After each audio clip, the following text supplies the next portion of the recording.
back, dear viewers. You're still watching The Breakfast Show live on Nile TV International. It's now time for a second topic of discussion for today. And as we noted in our introduction, we're going to be talking about the victory of Al Zamalek and being entitled as the leader of the Egyptian Premier League. After a very difficult season, Al Zamalek was crowned as the holder of the Premier League honorary shield. And to shed more light on this topic, we're most delighted to be joined over the phone by Mr. Mohamed Adel, sports critic. A very good morning, Mr. Adel, and thank you so much for joining us on The Breakfast Show. Good morning, thank you.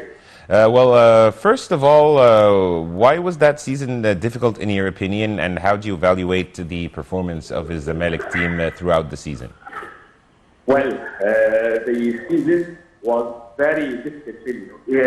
You know that the season didn't finish yet because we had the Egypt Cup game beginning of the round 16. But about the Premier League, the season was very difficult because it began later than the times of or the dates of the leagues all over the world. We began the Premier League in last December, so we were behind all the leagues and the nations and the national, even the national teams all over the world.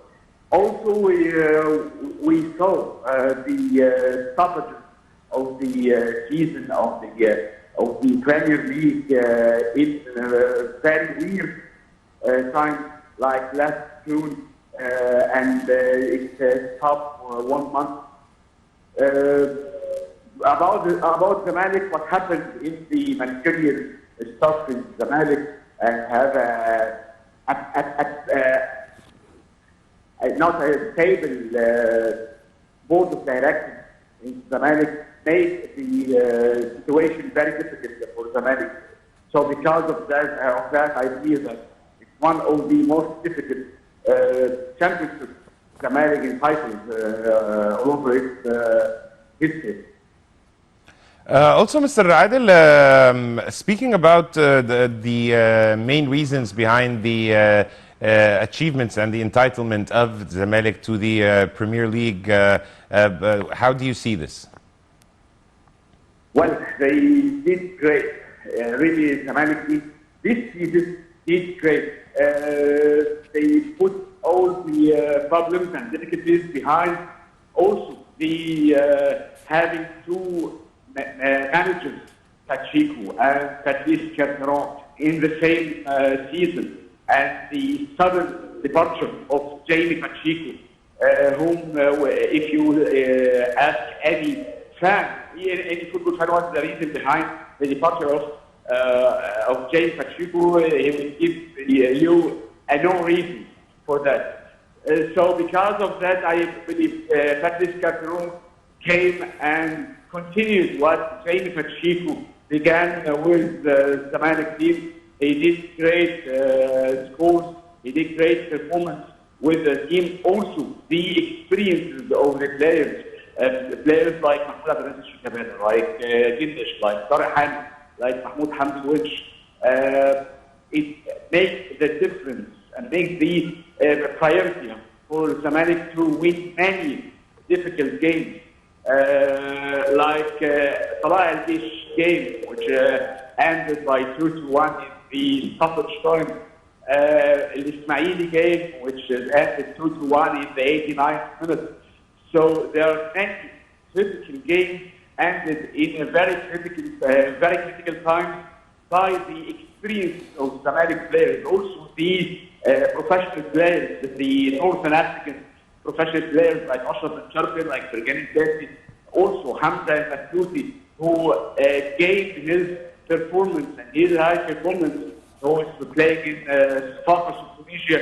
He did great in the last 7 or 8 weeks. Because of that, and the last men whom they cited by having the management of the Zamalek team, of Captain Hussein Labib, they brought the calmness for the team. So because of that, I believe this season was very difficult. This season.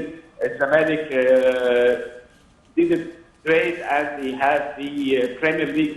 They did magnificent performance, not also in football, but also in handball, basketball, and volleyball. So because we are talking about the most famous games in Egypt, like football, handball, basketball, and volleyball, Zamalek is great. Despite of the managerial problems and managerial stuff happened this season. Yes, indeed.